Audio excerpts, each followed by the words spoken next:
আসসালামু আলাইকুম ওয়ারাহমাতুল্লাহি ওয়া বারাকাতুহু। সবাই কেমন আছেন? আশা করি আপনারা সবাই ভালো আছেন। আল্লাহর অশেষ রহমতে আপনাদের দোয়া এবং ভালোবাসায় আমিও ভালো আছি। আলহামদুলিল্লাহ। আমরা আজকে যে বিষয় নিয়ে কথা বলবো, ভালো কাজের যে কোনো পদক্ষেপেই লাভ।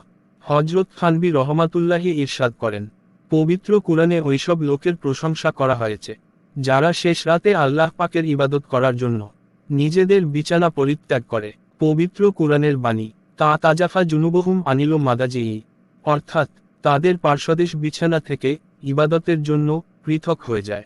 এই আয়াত দ্বারা মূলত এ বিষয়টিকেই বোঝানো হয়েছে। এর প্রকৃত লক্ষ্যস্থল ওই সকল লোকেরাই যারা বিছানা ছেড়ে উঠে ও করে নমাজ ও বিভিন্ন ইবাদাতে লিপ্ত হয়ে যায়।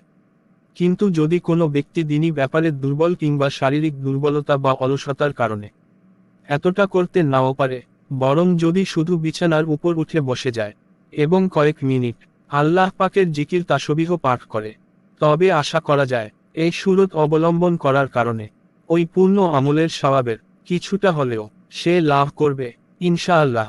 পুরো ভিডিওটি দেখার জন্য ধন্যবাদ। এরকম ইসলামিক ভিডিও পেতে চ্যানেলটিকে সাবস্ক্রাইবে পাশে থাকবেন। ভিডিওটি ভালো লাগলে লাইক দিয়ে চ্যানেলটিকে সাবস্ক্রাইবে করে পাশে থাকবেন। ধন্যবাদ। আসসালামু আলাইকুম। সবাই ভালো থাকবেন, সুস্থ থাকবেন। আল্লাহ হাফেজ।